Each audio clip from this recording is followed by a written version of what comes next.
furlongs. And the runners are all set, and they're off and racing. Market leader Half Sovereign is one of the best away, in company with Concert, and also towards the right-hand side, March Ahead. Left-hand side, the noseband of Goldie Bear as they race through the first furlong. The pace is not that strong into this headwind, and Half Sovereign is cutting the breeze on the front end in company with March Ahead to the right.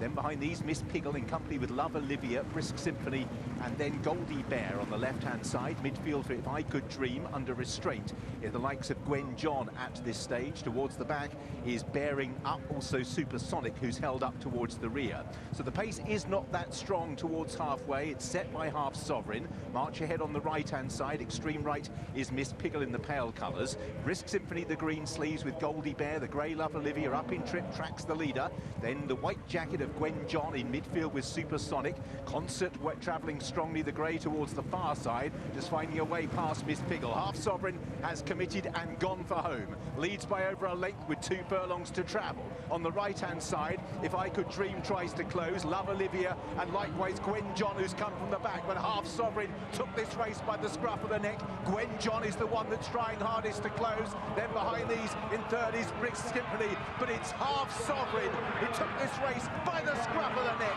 and makes it 4 on the speed. Beats Gwen John, close for third, Rogue Temptation, Brisk Symphony, then Supersonic on the far side with Love Olivia and Goldie Bear.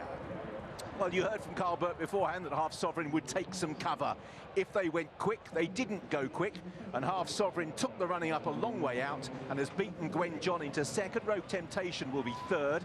It is close for fourth, and that is between Brisk Symphony and Goldie Bear. But Half Sovereign, he just wandered around slightly, but that's a good performance by a horse that is fast improving. She looked really well beforehand. You can see she's got some substance to her. She's won a nursery here off 84. It'll be no surprise if she ends up in Pattern Company before the end of the year. Clifford Lee and Carl Burke continues to have an excellent season with his juveniles. He's getting close to 50 winners now amongst that younger generation. And the top weight wins the nursery. You're right, Richard. 47 two-year-old winners for Carl Burke, flying along. He and Clifford Lee win this for a third time. They won it with Althea and Sprite. They've won it with Half Sovereign today, Adele. From the front into the strong wind. She might not quicken.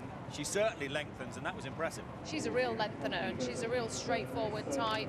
A lot of the jockeys in the early stages looked like they were wanting to get a little bit of cover from the wind, but Clifford, he set quite steady fractions. She's a nice relaxed filly, so he can kind of go any pace he wants, but she's got a great attitude, and she probably looked just too good for them today. And confidence, you know, he's ridden his first Group 1 winner for Carl Burke this season with Venetian Sun. Confidence, Matt, just go make the running.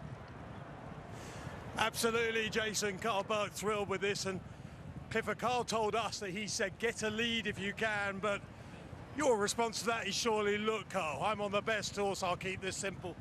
You know, obviously you try and listen to instructions. Ideally, because of the headwind, I didn't want to make the running, but when she jumped the gates and nothing really went forward, and it's back to 6.5 furlong, I thought I'd just bet off going forward.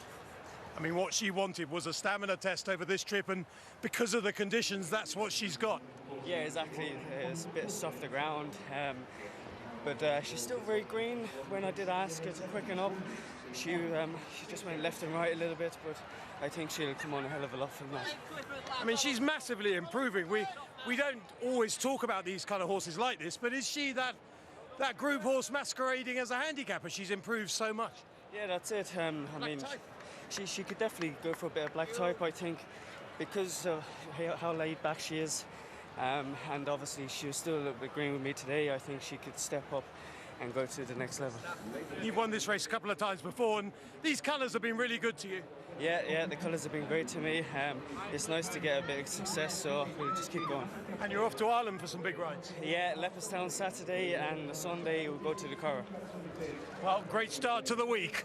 Half Sovereign is a million sovereigns to most punters.